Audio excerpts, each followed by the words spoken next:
So what is left on Metal Gear? We beat the main game. We showed off the Otacon ending. There's not really much except a boss rush mode because every game has it apparently. It's not a Kirby game. Not a good Kirby game. Have boss rush modes. Well, it's actually called boss survival mode, and you'll see why. So I had to speed this up in editing because this was over an hour video because you literally have to go through each boss and fight them again. Yeah, that sounds about right. Obviously, you have a timer. It's like, you know, you want to try to get the best time on these bosses. I am playing on normal, but I'm also kind of cheating in a way. I'm just going to admit that openly right now. I put on a code, and this is the only code I have on, for unlimited rations. Because in this mode, whatever rations you use, you do not get back. Let me put it that way. So if you use up all your rations, say come the Psycho Mantis fight, that's all you get. There's no more rations. That's understandable. You just wanted to show this mode off anyway, so... Yeah, I just want to show this off. And it's, I would imagine, just like any other traditional boss rush mode where there are no checkpoints here, so when you die, you will be starting at the very beginning. Yes. Raven's laughing maniacally. Because I didn't throw the chaff grenade in time. Also, there is a, depending on what difficulty you play, like I tried doing this in hard mode just to test it out. You do get a limited number of ammo and weapons, like bullets and grenades and stuff. So be careful on that too. Don't just go willy-nilly on this mode using everything. You so kind it of have to doesn't know just how. affect your damage output at that point too. Yeah, no, it doesn't.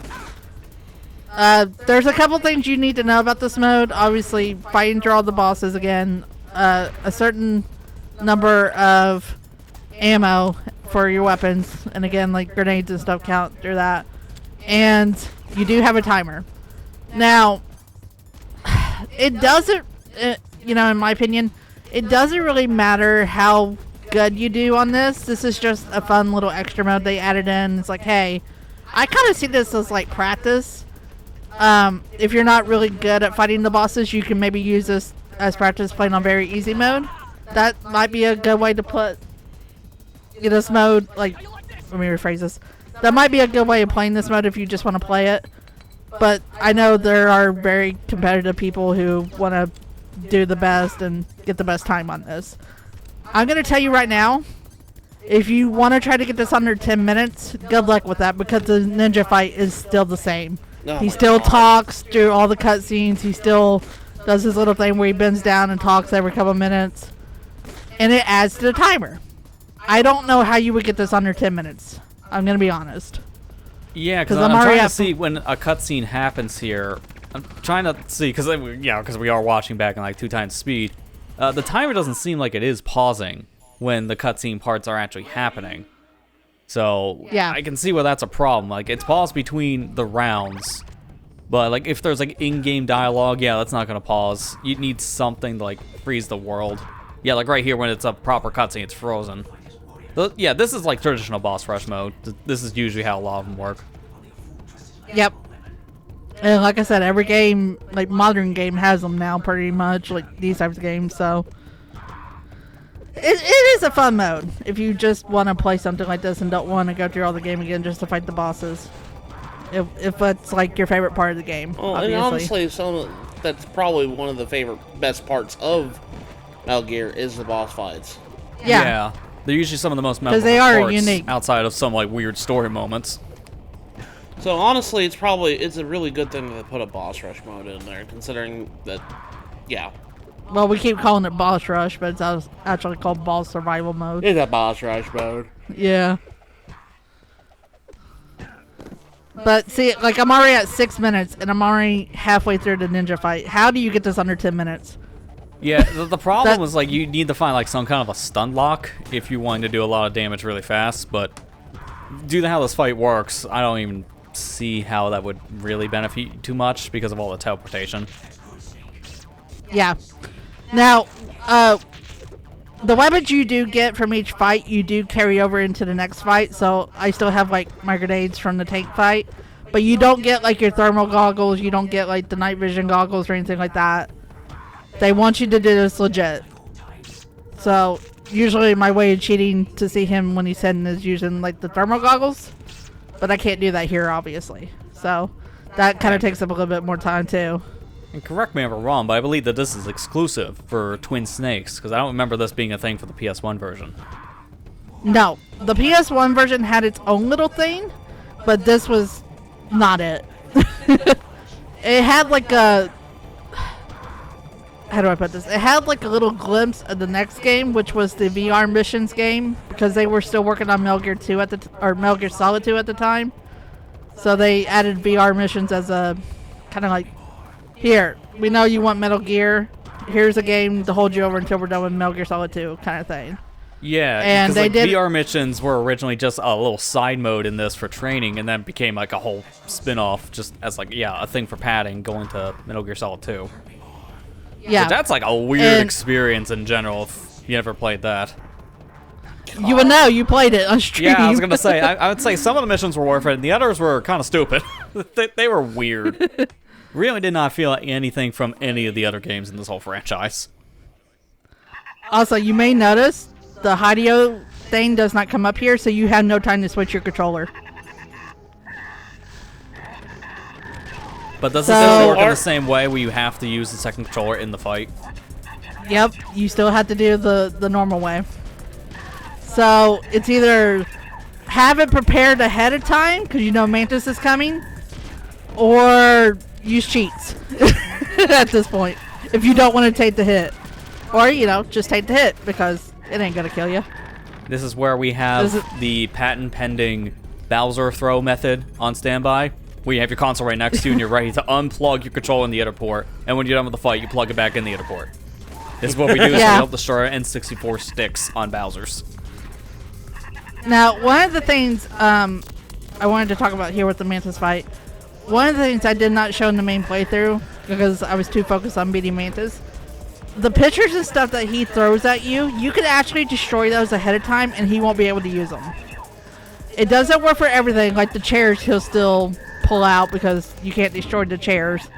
The armored statue he'll still use against you, but you can shoot him when he's using them to stop him. But like the pictures on the wall of like the Konami staff that's behind the desk, if you shoot those ahead of time, he can't use them because they're broke.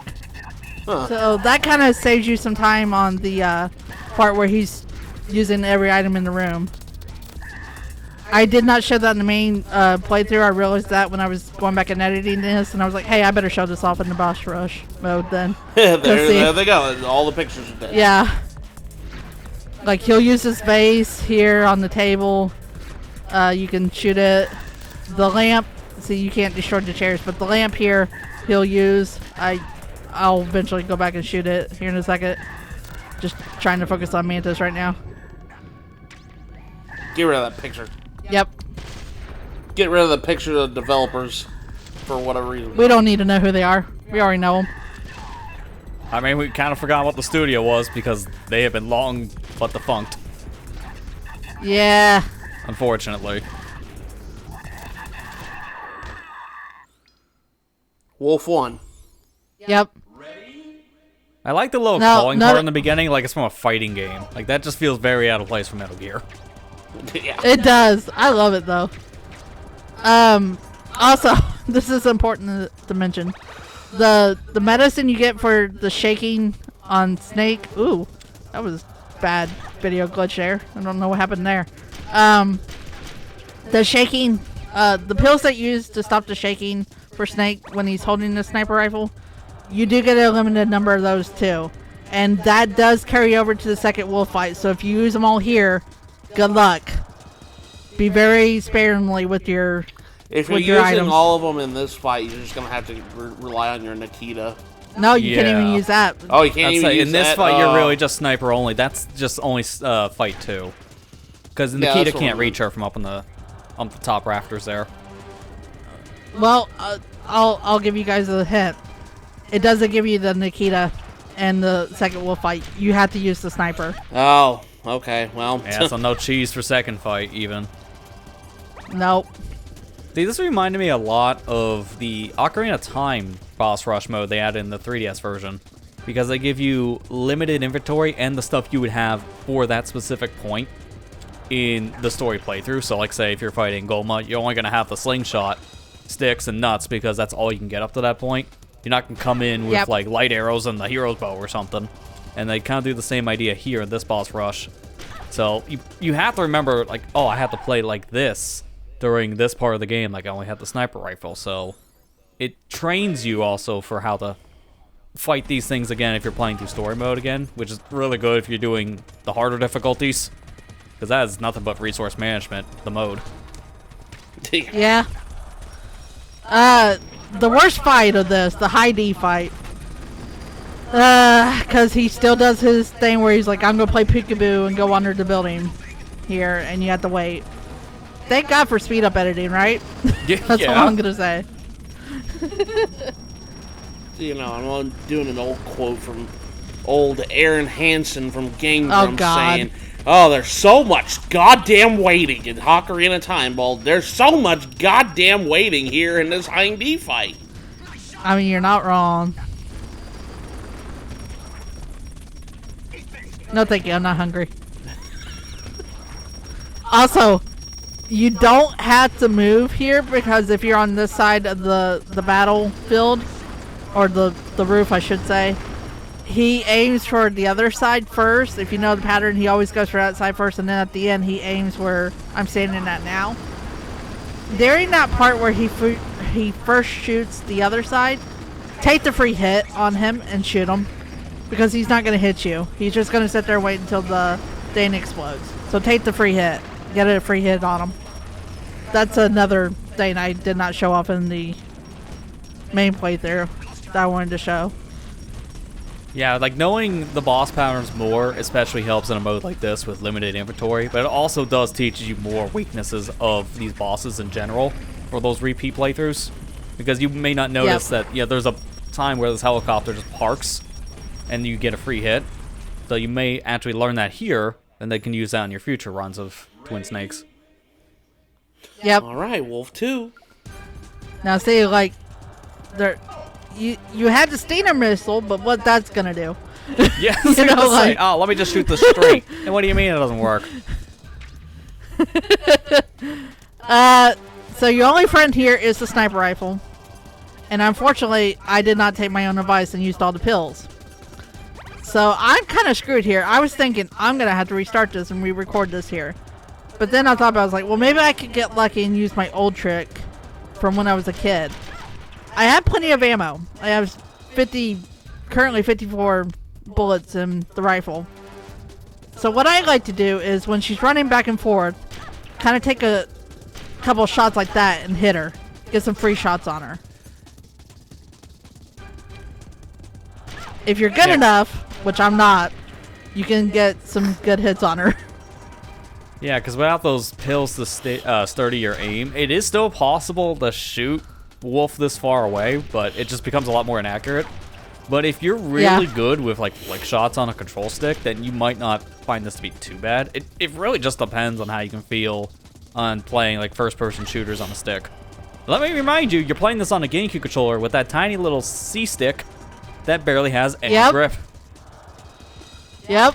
Dear God, I first played Time Splitters Future Perfect on the GameCube, and then when I got to play on Xbox, I'm like, why did they ever have to play this on GameCube? This was so much better on Xbox because of that control stick difference. Also, a little tip there. If you go into like your inventory and re-equip your rations, it stops snakes shaking for a good minute or two. Oh. So that's another trick you can use. I get it. A little bit of an exploit. Simple. I know that I get it that they try to like implement real life with the diazepam medicine and everything, but why did they have to do that? Make it straight. Yeah, well, there's some things that you don't really need to do in a game because there's realism and then there's annoyance. You don't have to make everything realistic because it just becomes worse on the player. So this is how you're supposed to fight Raven. You're supposed to use the Nikita missile to kind of hide where he's not at and go at him. But again, you can't shoot him from the front because if he sees it, he's just going to blow it up with his gun. So your best bet is to do it from the back or the sides. But the problem with this is the Nikita missile also has a time limit. And if you wait too long, it's just going to explode on its own. And that can alert him too. Be like, oh, okay, Snake's over in like the right corner. Because the Nikita missile just blew up over there. So that's kind of a bad thing too. Like he can know where you're at from that too. This is why I like using the C4 and the Claymore method. Just setting them down, and especially when he starts running here. Just setting them down and praying he steps on them and staying out of the way. But again, it's sometimes those Claymores, sometimes these Claymores and these C4s, they have a mind of their own. You could be 5 feet away from them and somehow Snake still gets blown up. I don't understand it. But you activated my trap card. But there's my own trap. Exactly. How does that happen? Matt pulled out an obscure reference. I'm going to pull out one, too. The quote, the Super Game Brother during the Crash Insane stuff. What the fuck is a hitbox? Oh, exactly. Wonky dick! Now that's the obscure part. Now that one was my fault because I forgot it was right there. God, I missed that. I love that playthrough. Gosh, I want to replay Crash Insane Trilogy again at some point. Yeah, you just don't want to do it all I've been again. meaning to replay it at some point because I now have it on PC instead. It's like, oh yeah, I'll definitely get the actual experience in that 4K they advertised that wasn't really possible back when it released, but also in 60. But there's been so many other things. Don't even get me started about Crash 4. That'll take me one life to finish. I mean my life, not his. I didn't even bother trying 100% that game. That game is just shit. Yeah, the problem is really just the tedious nature of looking behind every crevice for a box. There's a lot of guide moments in those levels which really sucks. Metal Gear Rex? Yep. Boy.